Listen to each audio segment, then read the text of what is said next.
Hello and welcome. You are listening to the Gay with God podcast, a safe place for us to share our stories and support one another. How long did we know? What challenges did we face?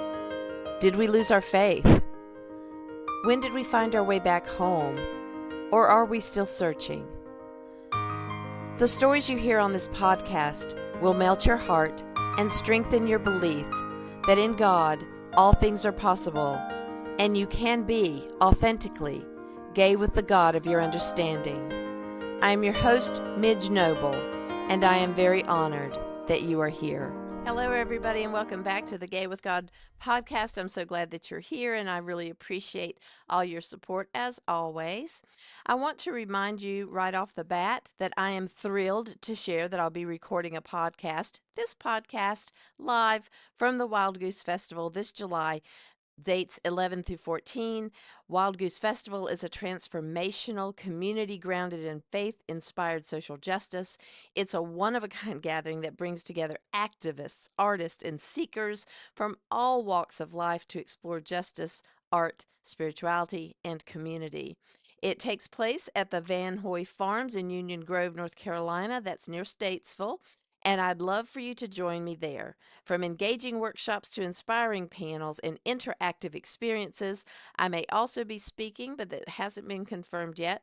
Wild Goose has something for everyone, so mark your calendars and let's be a part of this incredible community that is committed to making a positive impact in the world. For more information, visit www.wildgoosefestival.org. And as one of my Gay with God followers, you can use a discount code and you could get $50 off the price of an adult weekend ticket. To find that code, go to the show page for Gay with God at empoweredmidge.podbean.com. That's $50 off of an adult ticket. Well, today I'm excited to welcome a new friend. I'm making so many great connections, and that's how I know I'm in the flow of the Holy Spirit, because people are coming into my life that is just enriching my life in so many ways. And Jerry Landry is one of those people that I have just recently met. And Jerry is a self-described lifelong learner. His spiritual journey began in childhood and is an ongoing daily path. Since 2015, Jerry and his husband have been active in various lay ministries with their Episcopal parish in Davidson, North Carolina. In addition to his day job as a learning and development professional, Jerry is also the host of the U.S. Presidential History podcast, The Presidencies of the United States, that takes an in-depth look at the various people, events, and socio-economic trends that have shaped and reshaped the presidency. Well, that is a very a good topic for us, especially these days. And especially on President's Day, since we're recording it on President's Day. That's right. We are like we planned that. I know, right? Okay, so not really. Okay. But if we had, we would have been so brilliant. So Jerry, as always, I just tell my guests to tell us your story and start wherever you feel comfortable, and let's get started. Absolutely. Well, first of all, Midge, thank you so much for inviting me on. Yes. Likewise, it has been a pleasure to get to know you over the last couple of months, and I'm looking forward to having some more time together. This has been an amazing year, an amazing journey already. And it's interesting, as I was preparing to come on your show, just kind of reflecting on where this journey has taken me thus far. And like I said, in my bio, it really started when I was a kid. Like, I remember just being outside and just talking with God, just having conversations, just being moved by the Holy Spirit and just feeling God around me. And it's interesting because my family was not religious in any way. We were by heritage Southern Baptist, but none of my mom, none of her siblings went to church. They had a really bad experience with a local pastor who didn't like my grandfather. And so it turned all of them away from church. And that's sad. Yeah. Gosh. Yeah. So I really took the motivation to start learning. And just like anything else in life, I typically started, back, that was the days of physical encyclopedias. So I would start learning from there, but also I bought children's Bibles. I tried to find any source that I could to Mm, help me to understand because that hadn't been a part of my life, but I felt a calling to it. mm, It was an interesting way to approach God, realizing that I was finding I was being led by guideposts that I didn't understand. mhm, And then, of course, when I started realizing, and I always in some way knew that I was gay, but mm. when I really started coming to terms with that, and I was very lucky and blessed as a kid to be around people who were openly gay and lesbian. Oh. It was a part of my life. And so to me, it was okay.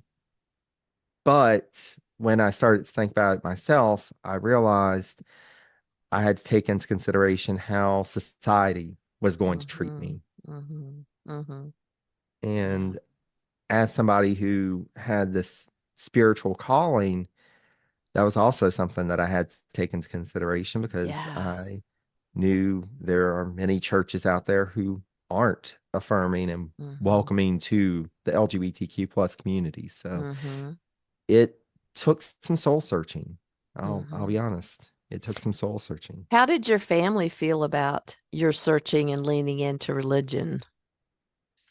It was interesting. My mom would always answer any questions that I had. She was always supportive of wherever my learning was taking me. Mhm, I grew up knowing that she loved God, but mhm, she didn't like what people sometimes did in God's name. mhm, mhm, I was always pushing myself harder in mhm, school, in my goals. She was never one that really pushed me. The mhm, only thing she ever told me was that whatever I did, she wanted me to be happy. mhm, And so she was very supportive of wherever that would lead. mhm, But when I started thinking about coming out and coming to terms with being gay, it was a time we had actually moved when I was halfway through high school. I originally grew up just south of Baton Rouge, and so it was a larger school, still pretty rural at the time. Now it's just all suburbs, but uh-huh, still had farms and everything. But it was close to the city, more urban. But we moved to where my family's originally from, Washington Parish, which is in Louisiana, and it was definitely more of a rural setting, small town. Most of the folks had grown up together, and so here I was coming in, and oh, by the way, I'm gay. So by that point, you had kind of accepted that about yourself? It was where I really, and it was a time that I felt very isolated and alone because Mhm. I was still trying to get to know folks, but also realizing in 2 years I'm going to college. So Yeah. how strong of relationships can I form? Mhm. And so I did a lot of self-reflection, and it was it was tough. I always tell folks, being in the learning and development space now and being a lifelong learner, one of the toughest things is to turn the mirror on yourself Mhm. and to really ask what's going on? Who am I? Mhm. And I still remember there was this one day that I was just feeling really down. Mhm. I felt alone. I felt uncertain. And this feeling just rushed over me. It was the purest sense of love I've ever felt in my life. Mm. And I knew who it was. I knew it was God. And after that, I knew it was going to be okay. Mm-hmm. Mm. Well, I think that's beautiful because a lot of people don't have that experience. That's such a tangible knowing for you, and it comforted you and it brought you forward. Do you find that knowing that even when the trials hit, that's better? Do you feel like you get more trials to test it out? How does that how does that work when you get that amazing sense that you got it?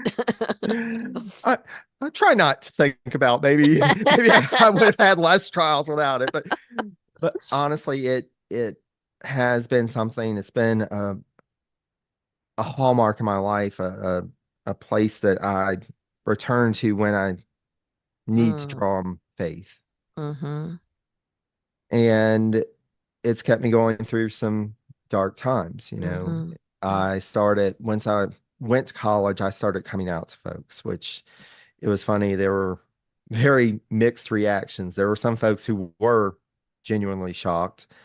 Other folks were like, well, we were just waiting on you to tell us. yeah. It's like, thanks. I know, right? Could you told me sooner? Yeah, yeah. But so I went to Millsaps College in Jackson, Mississippi, small liberal arts college, very welcoming and open. I had a great support system there. My mom did struggle a little bit Mm, when I initially told her, and at first I was kind of put off by it. mm-hmm. She told me, you need to think about it more before you screw up your life. Ooh. Well, that she didn't mince words, did she? She was not one for mincing words, but I realized upon reflection that it wasn't that she was upset at me or that she was, you know, turning against me. She knew friends who had died of AIDS. Mm, She mm-hmm, had witnessed her friends and how hard they struggled in society, mm-hmm, trying to be open. And she, as somebody who only wanted me to be happy, she mm-hmm. was worried that coming out was going to mean that I wasn't going to be.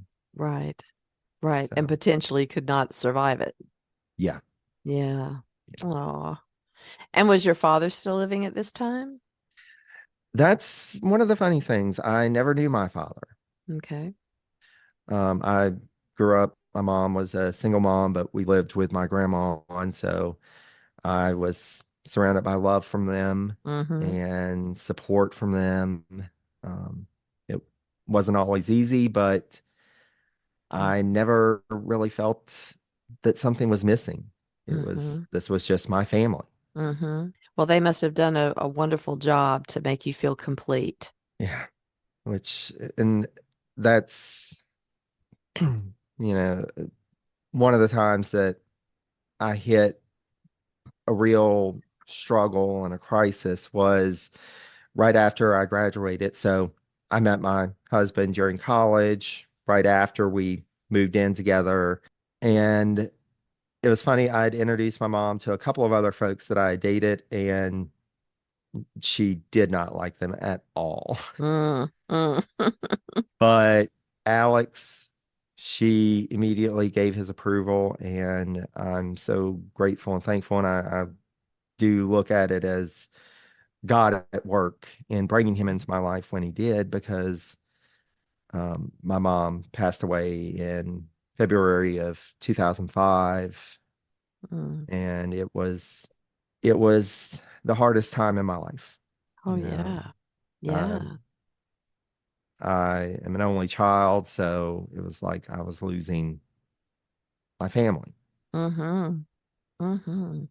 But I'm so thankful for Alex for all the love and support that I was surrounded by at the time, and the faith that kept me going. I Mm-hmm. definitely struggled for a while with it, but Mm-hmm. I knew in my heart, and I could still feel that overwhelming sense of love. I knew that God was there with me through Mm-hmm. it all, through every Mm-hmm. step. And So later that year, we went through Hurricane Katrina. Mm. 2005 was an awful year. It was Yep. like it was like once we got done with 2005, Alex and I started thinking about, well, where are we going? And that's how we ended up in North Carolina. Mm. We actually just took out a map and started picking out places. We're like, okay, we could see ourselves there, there. No, we're going Mhm. to cross that one off the list. No, really not. Mhm. And we just kept coming back to the idea of North Carolina. And so 2006, Alex got a job offer. We were relocated. Actually didn't have the Charlotte area on our radar. We were thinking Raleigh, Durham, but we ended up in Charlotte and we've been here ever since. Wow. Well, that's awesome. That's awesome. So, in your journey of coming out and exploring yourself in your spirituality, it sounds like that you just had this inner guidance system all along, that in the vast, darkness of not having any connection to church really, except for a negative connotation with how that minister, treated your grandfather. I just love this story so much because that reminds me that when we are called, no matter where we are, no matter what experience we have with knowings, we'll be drawn in, and God has us. The Holy Spirit brings us in exactly when we need to find God. And I just love this story. That is real. It would have been a great book, but this is your life. So I see a memoir in your future, and I've got a publisher if you want me to share it later. But you know, I just love the fact that you were so open and you were so trusting in what you were doing. And I think that's the beauty of childhood, is that we don't get in our own way as much, that when we get pulled into something, we just go and we just explore. And that's part of the beauty of being a child, because we've not been cluttered up with all the what ifs and the shoulds and the coulds and the uh-ohs. We just go. Um, and it sounds like your mom fostered that, because some kids don't have permission to do that. She could have steered you away. She could have shut that down. Um, and I think she must have been just an amazing mother to keep you on the path that you determined for yourself, instead of putting in her negativity about that. Yes, and I still think about her. So this Saturday marks 19 years since I Mm, lost her, mm, and I think about her every day. She's mhm, still present in my life, and I also think about her and try to live up to her example mm, in just creating that space for me to mhm, learn and grow and mhm, thrive. And I think that's a beautiful thing. And anytime that we can do that for others, it's important to mhm, just hold the space for folks and let them, because to your point, Midge, just this inner sense, we know we have the answers within us. mhm, Nobody else, other folks can say, oh, well, I think this would be a good idea, or you mhm, might want to think about this. But mhm, nobody really knows who we are and where we're going except mhm, for us and God. And we've got to have that space to be able to live into who we are and where we're mhm, going. mhm, And it's just such an amazing gift. And it's so much better than just having somebody tell you, oh, well, just do this. mm, If you come up with the answer for yourself, it's not easy, mhm, and you're going to stumble and you're going to mhm, fall mhm, and you're going to get back up. And that's what creates resilience, endurance, and we'll find our way.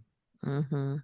Well, I think that some of us are still shutting that down, that we're afraid of what the call is, and we're afraid to answer that call. And we may have an inkling and our own past or our own stuff gets in the way as adults where, it may not have as a child.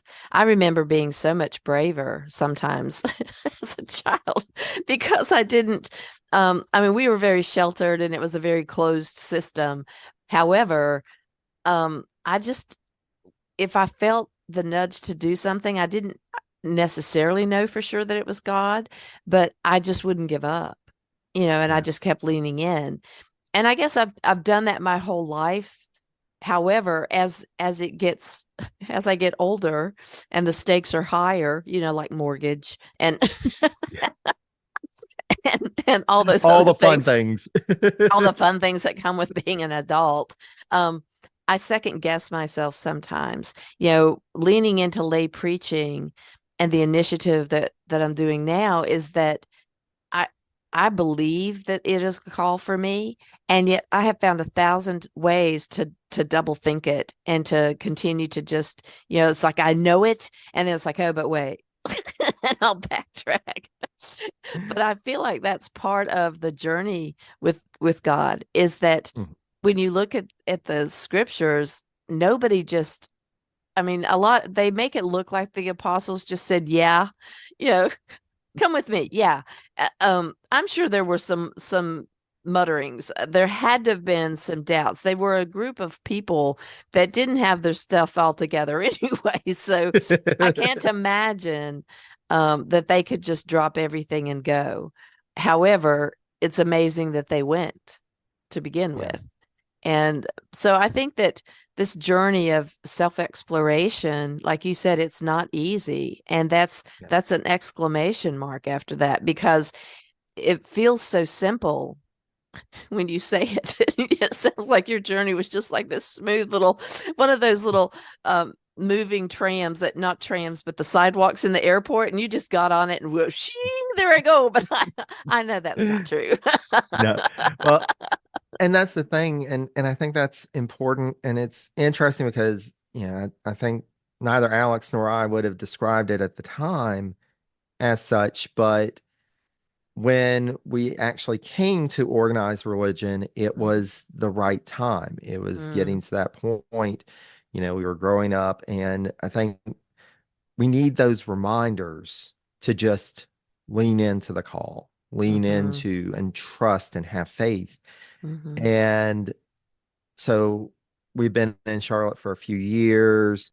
Both of us, neither of us came from families that were really religious, mm, but we each had a calling to spirituality and wanted to explore that. And so we started trying out a few churches, but just nothing worked. It didn't feel right. mhm.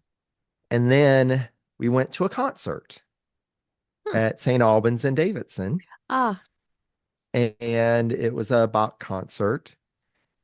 And we met the rector at the time there, Father David, and started talking with him.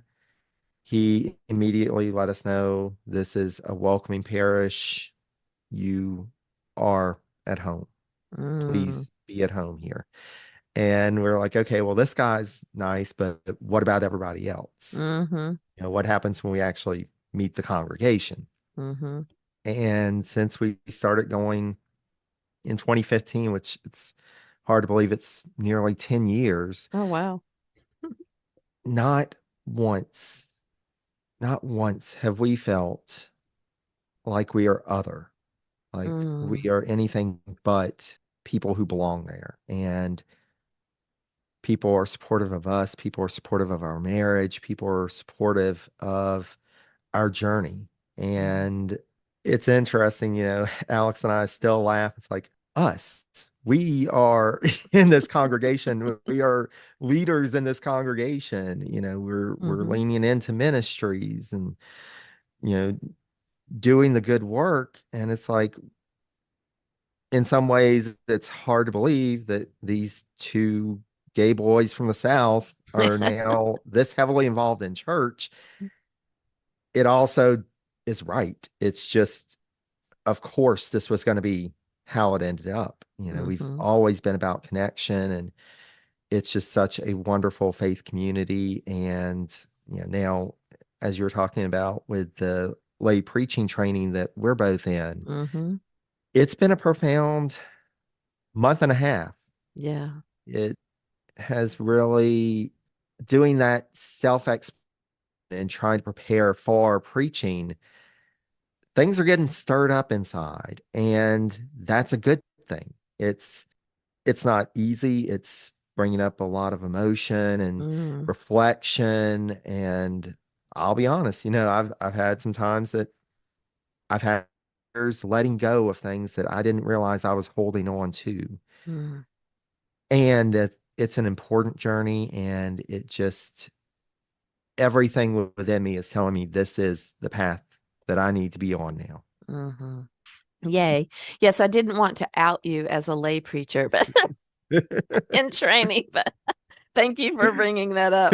No worries. Because I also think it's funny that without any, connection to church, you popped yourself into probably the second diocese, from Catholic to Episcopalian, depending on if you're high church Episcopalian, that's even stricter. And I don't get the sense that St. Albans is high church, but we're still, I mean, the liturgy part of it, the vestments, the order of service, it's all very, ancient, things that have been brought forward from old times.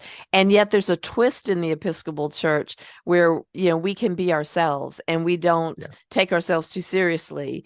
I wish I'd been Episcopalian, as they call it, from the cradle, a cradle Episcopalian, because it would have changed everything about probably how I felt about myself and about church. However, I then wouldn't be in this space here with the story I have and with the way that I'm living my faith.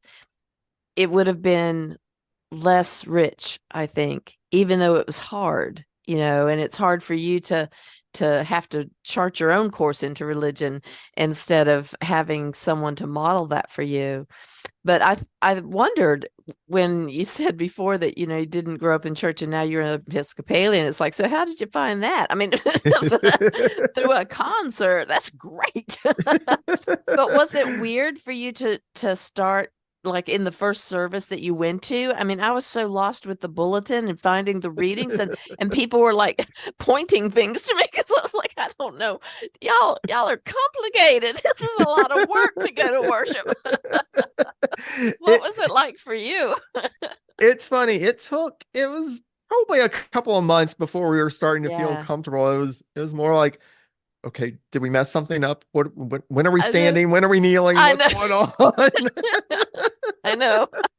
But, and I'd never crossed my heart except for in jest. Like I remember being in therapy one time, this mama came and she told me something just absolutely horrible. And I found myself doing the sign of the cross. And I said, I'm not Catholic, but I think anything in this situation might help. And I was just making a joke about it.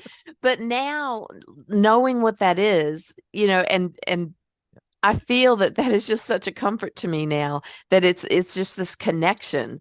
And you don't have to cross your heart as an Episcopalian. You don't have to stand or kneel. You can do whatever you want, and nobody's going to look at you weird. But it's just funny that we both came from places that were, church, and me like a church that was strict in the doctrine, but and you wore your Sunday best. You didn't wear jeans in church and all that kind of stuff, and women didn't serve.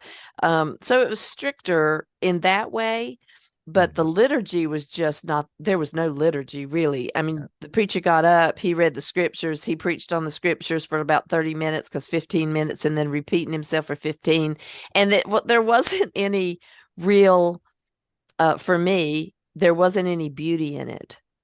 And the liturgy almost brings me to that sacred space. It's a part of getting into the sacred space and participating in God's church, really, and in that moment. Exactly. And that's one of the things that really drew us to the Episcopal Church is, the formal informalness of it. The fact that you have these guideposts in the liturgy that you can recognize, and it doesn't matter which church you go to, you're like, okay, I know that. Yeah. And there's so much more, and it can be adapted Mm-hmm. church by church. It can be a different experience, but you have certain things that are those markers, as reminders, and that Mm-hmm. call to God, and Mm-hmm. that relationship is just, it's amazing. Mm-hmm. I know we've talked in our training, and we've seen some of the materials that we've read and engaged with, this idea that some folks just don't observe the beauty of the liturgy. Mm-hmm. But I think about it every service. Mm-hmm. I'm like, I think about how it all fits together and Mm-hmm. what it's calling us to do. And it's profound. It's Yes. wonderful. And Mm-hmm. and anytime I have a chance to serve, so we've served as Eucharistic ministers, I've served as a lector. Participating in that service Mm-hmm. is amazing, and I Mm-hmm. try to give my whole heart to it Mm-hmm. because it's helping folks to find a connection to God. Mm-hmm. Mm-hmm. The first time that I served as a Eucharistic minister, I didn't count on it. I mean, I was scared. I'm scared to do all the things that I try, but I wasn't prepared for how I would feel so connected to Jesus in that moment that I was literally, bringing somebody the cup of salvation.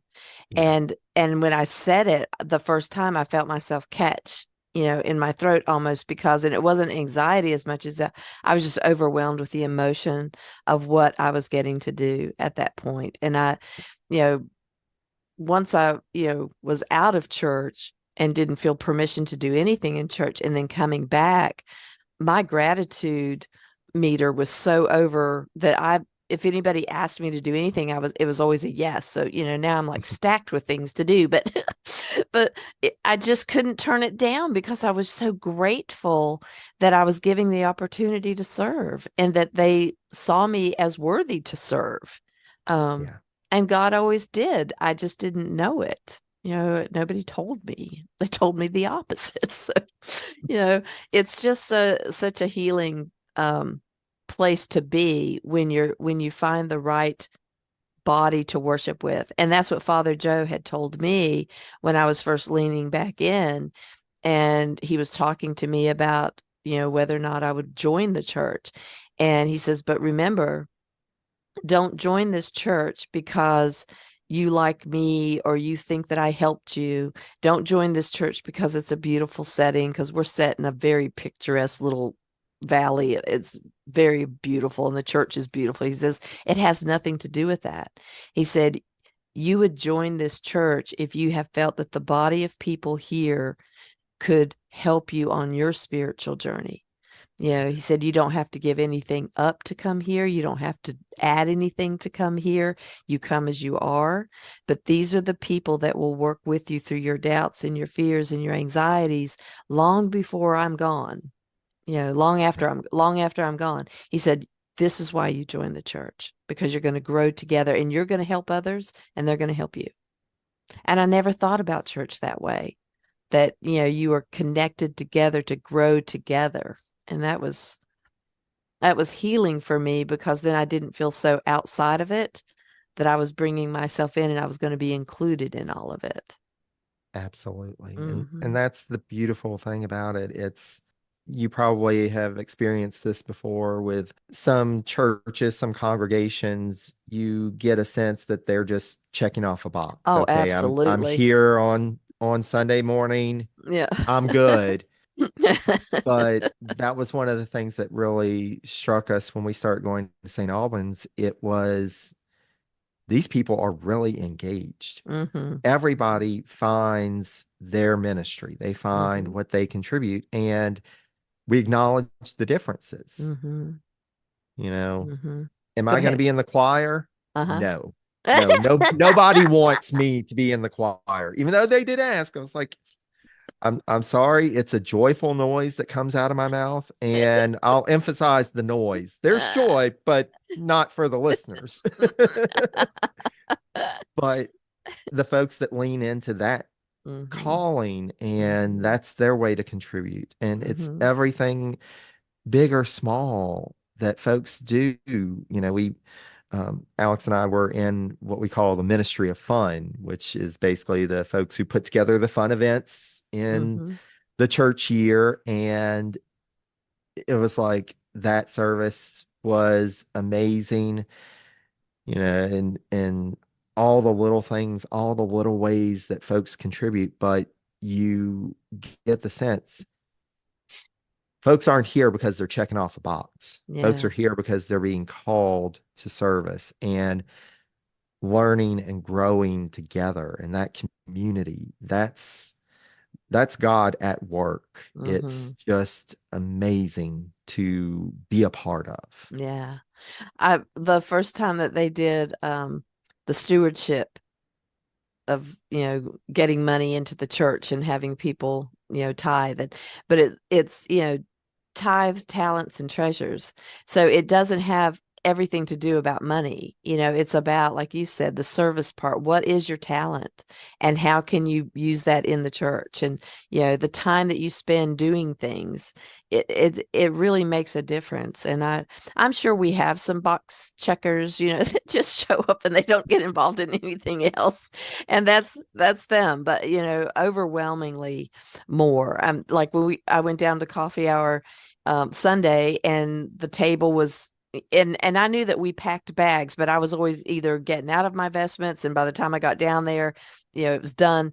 And so I was down there early this time because I wasn't serving on Sunday, and they had this whole table set up with all these like little snacks and stuff, and there were cards that were taped to the table. It says 2 of these, 1 of these, and all you did was take a bag and fill things in, and it's going somewhere to some some child or some person.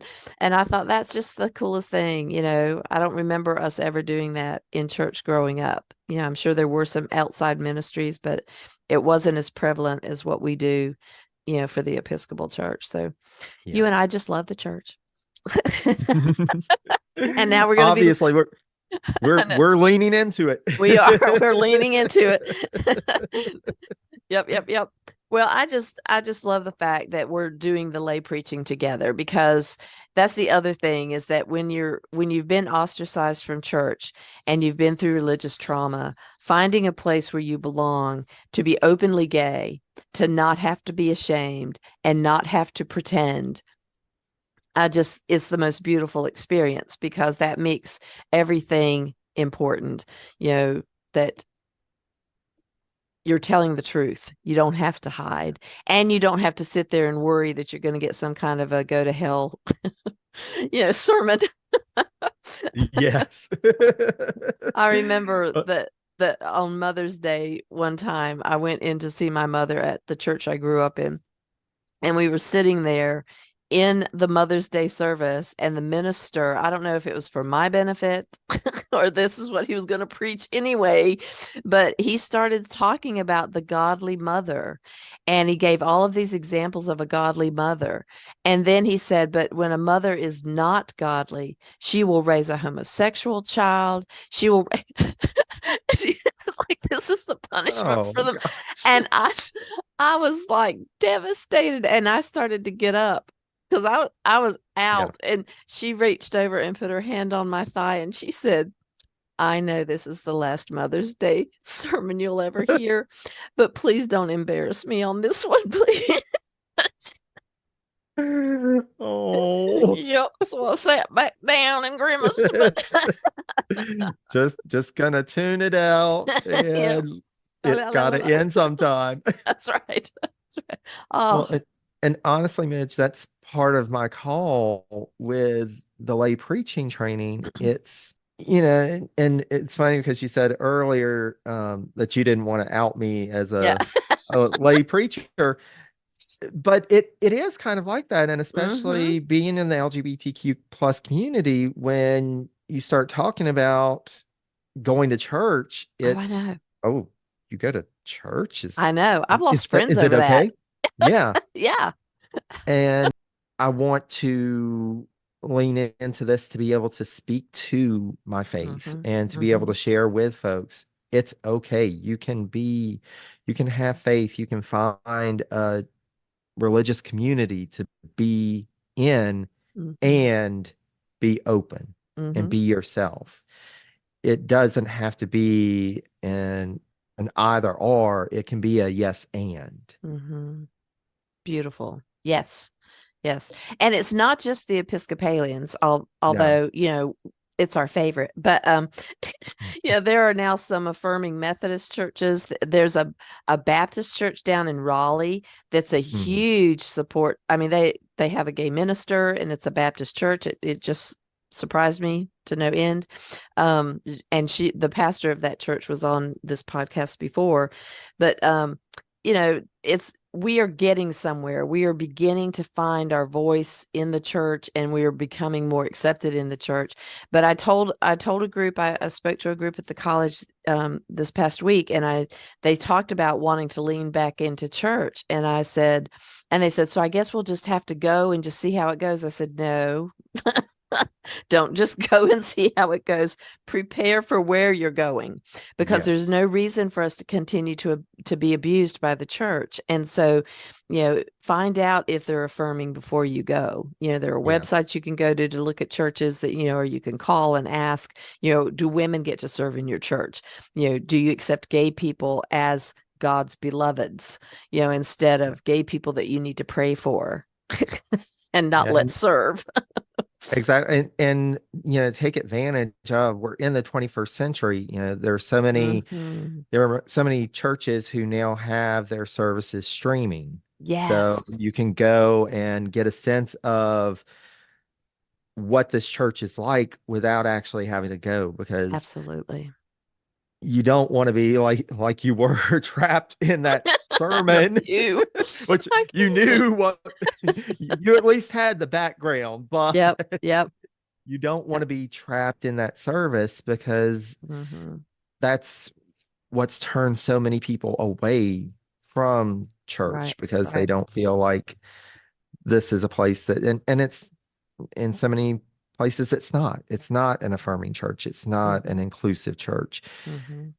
And for me, my faith has always been welcoming everybody and Mm-hmm. including everybody. Other people have to figure out their own faith, and they've got to figure Mm-hmm. out their own journey. But for me, Mm-hmm. that always had to be at the heart of things. And, just like you were saying, have your list of questions and Mm-hmm. feel free to ask, Mm-hmm. because if if a community is open and welcoming, they're going to welcome those questions. They want to help you on your Mm-hmm. journey. Mm-hmm. And if they're not, that's check off that box number one. Yeah. Yeah, if they Okay, don't, what's next? that's right. If they don't want your questions, then that's not the community that you're ready for or need to Yeah, start with. Yeah. absolutely. And also realizing that sometimes, and this is something that I've tried to adhere to over the years. I've actually done trainings on LGBTQ plus awareness and allyship. Sometimes folks come and they want to be open, they want to be allies, but maybe they don't know what they don't know. And Mm-hmm. being open to their questions. And sometimes, I've had folks who have just been like, I'm sorry, I don't know any other way to say this, and Mm-hmm. it's like, it's okay. You're trying to seek knowledge, Mm-hmm. you know? And for me, again, that's part of the lay preaching. I'm trying to learn the vocabulary. I'm trying to learn the language from the spiritual, from the faith perspective, to be Mm-hmm. able to really articulate. Am I going to ask some weird questions? Probably, but I don't know. I Mm-hmm. don't know. We've got to be open, and it's a place of vulnerability. It's a place Mm-hmm. of, you may get something wrong. You may, say one thing when you mean another. It's Mm-hmm. okay. That's human. Mm-hmm. That's part of our life. But if you don't open yourself up and try to learn, Mm-hmm. you never get anywhere. Right. Yeah, and that was probably the other healing thing for me, is that Father Joe never turned down a question. I mean, I asked so many questions that, and there was another guy that was very kind to me when I first got there, and he became sort of like my extra dad, and he was always helping me, and he gave me the Episcopal handbook and all this stuff, and I asked so many questions about things that one day he said, so did you know that there was an Episcopal dictionary that when you had a question that you could like look in it? And this was right as we were getting into the pandemic, and my father Joe was sick, and not just with COVID, but with all sorts of other things, wound up having a liver transplant. And I mean, it was just one thing after another. So, he told me about this book, and I ordered it the same day, and you could look up any word, and it gives you this definition, because I was always asking about things like, why do they call it that? And it goes, here, this is what you need to do. But I don't think, I was sitting here thinking as we were talking about how much we love the liturgy and everything, that I don't know if I've had a complete year yet in the Episcopal Church of like the whole calendar year without any interruptions. Because I started leaning in 2018. 2019, and I was confirmed in 2020. And then we had the pandemic. And then when we got through the pandemic, Father Joe had his illness. And so we started having supply priests and extra priests. And it's like, I don't think I've gone through one whole year yet without any interruptions of something. So I'm sort of like a quasi Episcopalian that may know the flow of the year. I'm not sure. But the beauty of it is that it, like we were saying earlier, that, oh gosh, I'm trying to remember what the word was that I used. It was, it can shift, it can be varied, and from place to place and from priest to priest, you start to get a sense of their vibe and their Yes. relationship with God and how it comes out and how they approach the liturgy and in their sermons. And that's beautiful, because we've got our guideposts and so much more. It becomes about the individuals. It becomes about Yes. the community, and realizing that it's not always going to be the same, even though we have our Book of Common Prayer, we've got our designated points, but how we approach it and what we do with it, that's the beauty of God. That's the beauty of being in a faith community.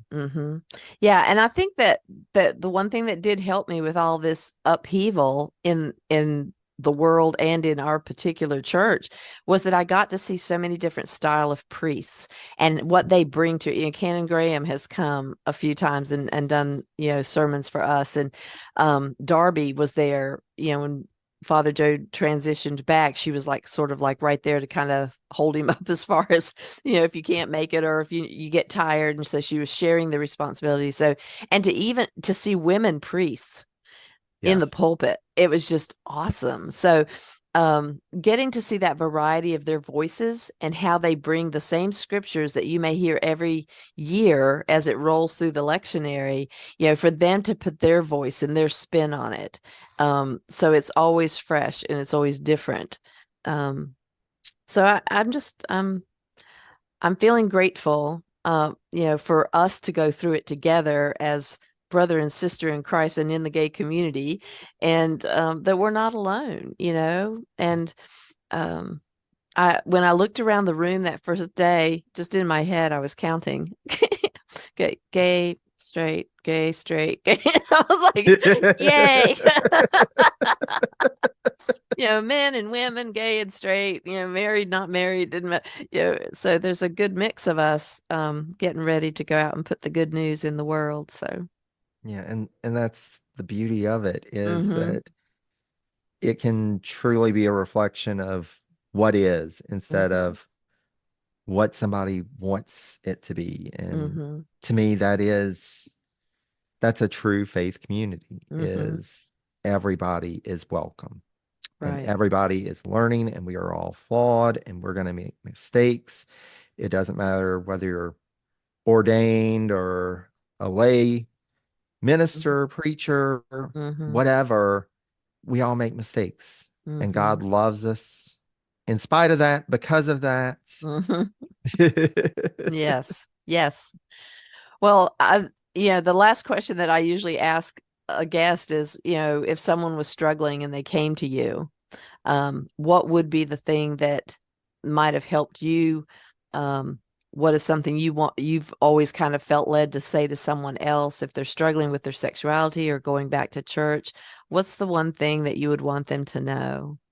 I would want them to know that they're not alone. Mm, And that's, I think, the most important gift that we can give one another mhm, is to just let people know you are not alone. mhm, Your journey is going to be your own. It's going to be unique. mhm, Nobody else can speak to your journey, but with love and patience for ourselves, for others, keeping and holding that space for others to be able to truly embrace who they are and find their path. mhm, That is such a profound gift, mhm, and it's a blessed and holy space. mhm, And that's what I hope that I've given others, just as it's been given to me and has led me to where I am. mm. Thank you. Thank you. Well, I really appreciate you, Jerry, and thank you so much for coming on the Gay with God podcast. And I look forward to this not being the only time that we're together. We'll get together soon and continue our journey together. And I love the support that we already have in our group. And I'm glad that we've met. Likewise, Mitch, thank you so much for having me on, and thank you so much for this podcast. Oh, It's thank you. it's important to have voices out there and Mm, sharing with folks. Just like we were talking about, you don't have to choose between being LGBTQ plus and being a person of faith. You don't have to choose one or the other. It's yes and yes. you helped spread that word. So thank you so much. You are so welcome. You are so welcome. And guys, the word is still being spread. So if you join the Gay with God Facebook group, you will be able to do a monthly Zoom group with me entitled My Faith Journey, where we lean into all sorts of things and talk about many things, sometimes just our journey. And tonight we are getting together and we're starting to lean into Lent. So what does Lent mean and how can you express it? And what are you thinking about? And so that's the Gay with God Facebook group. And just make sure that you answer all the questions because we do want to make sure that you are someone that is finding the right group and that we are finding the right person to be in the group. So just answer all the questions. Remember to go to the Wild Goose Festival website, and all of that will be on the show page to find your discount code. And you'll also be able to find how to connect with Jerry on the empoweredmidge.podbean.com show page. And that way you can connect with Jerry. There's lots of good things that you're going to be able to find there. If you are listening to this podcast and are questioning whether you can be gay and be in a relationship with the God of your understanding, if you identify as LGBTQI plus, or not even sure if you're gay, God has always been within you. Even when you didn't know it, you have always been gay with God. Thank you, everybody. Stay tuned to see how you can join the Gay with God community. And as always, you are loved. I want to invite you to become a part of the Gay with God community. How can you do that? Stay connected by messaging me your thoughts and comments in the comment section under the downloads of the show on the Gay with God show page. Subscribe to this podcast wherever you listen and share so we can increase our community outreach and be a light to those who are struggling to claim their faith. Consider being a sponsor so I can highlight your service in our community. We are all worthy of respect and a relationship with the God of our understanding. I want to thank you in advance for supporting this podcast. Together, we as a community will keep this show visible and our community stronger. Deep gratitude to my friend Tim McClendon of Tim McClendon Music for allowing me to use an excerpt from Interlude 4, a song found on his CD entitled Sundance.